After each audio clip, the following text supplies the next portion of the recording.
Hi, welcome back to Dish by RMU Culinary, a weekly installment where we show you delicious food. My name is Chef Brad with the Institute of Culinary Arts at Robert Morris University in downtown Chicago.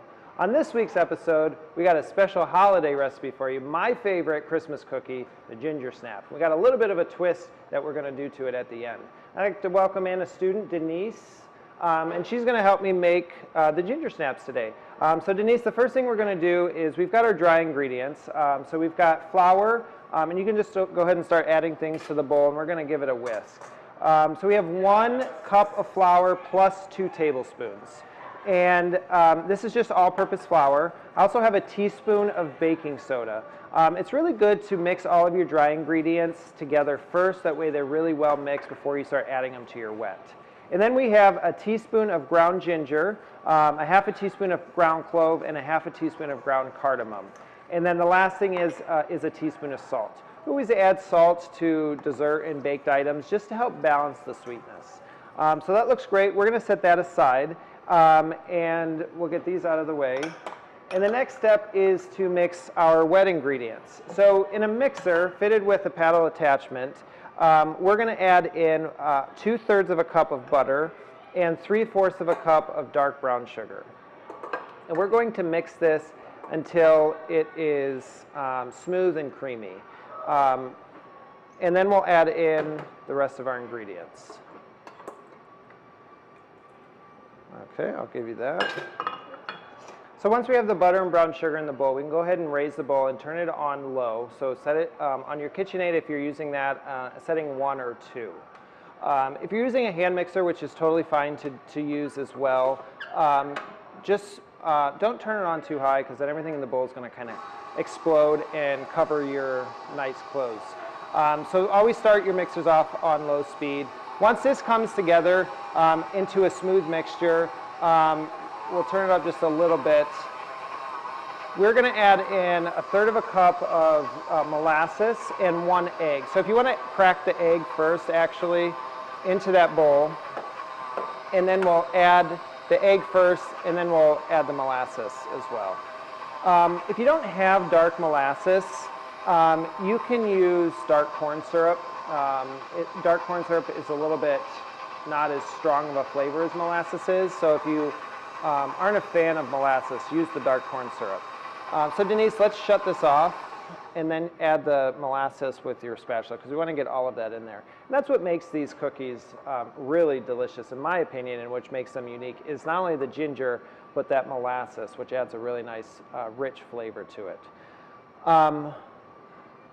And then after this, the last step is just to mix in our dry ingredients.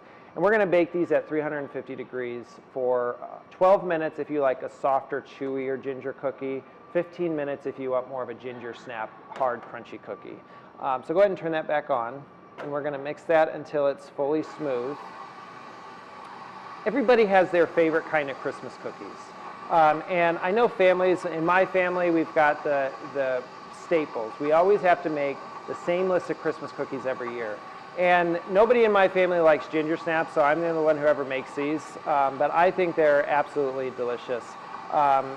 And I make them every year. And we're going to dip them in white chocolate at the end, which is going to make them even better. So let's go ahead and scrape the sides of our bowls. We want to make sure everything gets mixed in really nicely. And then we're going to add in all of our dry ingredients. Some people say to gradually add in the dry ingredients when you're making cookies. I like to just dump it in there, start your mixer on low speed, and just mix them until the dough comes together. So go ahead and add your dry ingredients, and then turn the mixer on low.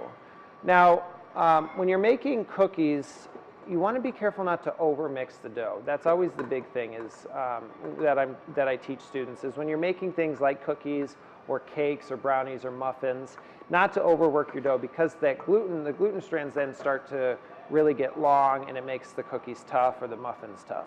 So we want to mix this just until it comes together into a nice dough.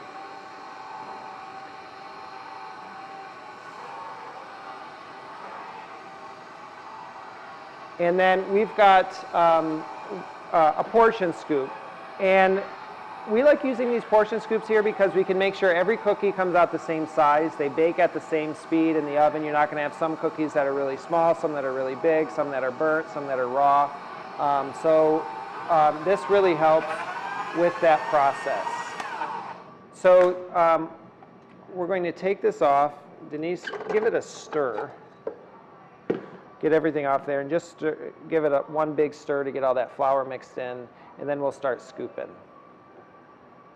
We have a baking sheet here, and I've lined it with parchment paper. If you don't have parchment paper, wax paper works as well. And I know a big thing nowadays are silicone mats, which would be great to bake cookies on as well. So if you have a silicone mat, put that down, and it just prevents the cookies from sticking and just makes taking them off in the end a lot easier.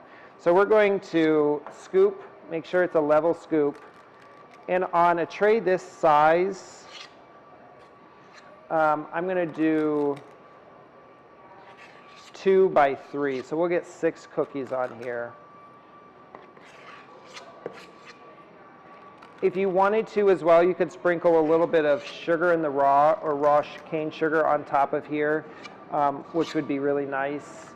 But because we're dipping them in white chocolate, I'm not going to do that today.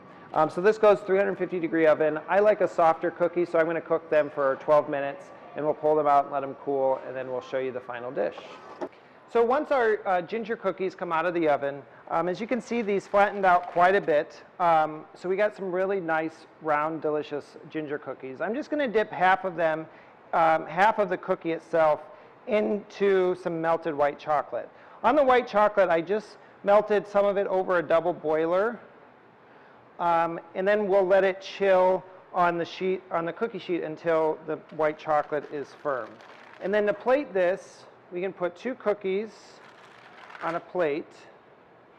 We've got a glass of milk, so we have some milk and cookies for Santa Claus for the holidays. For recipes and more on Dish, please visit robertmorris.edu/dish. We'll see you next week, and have happy holidays.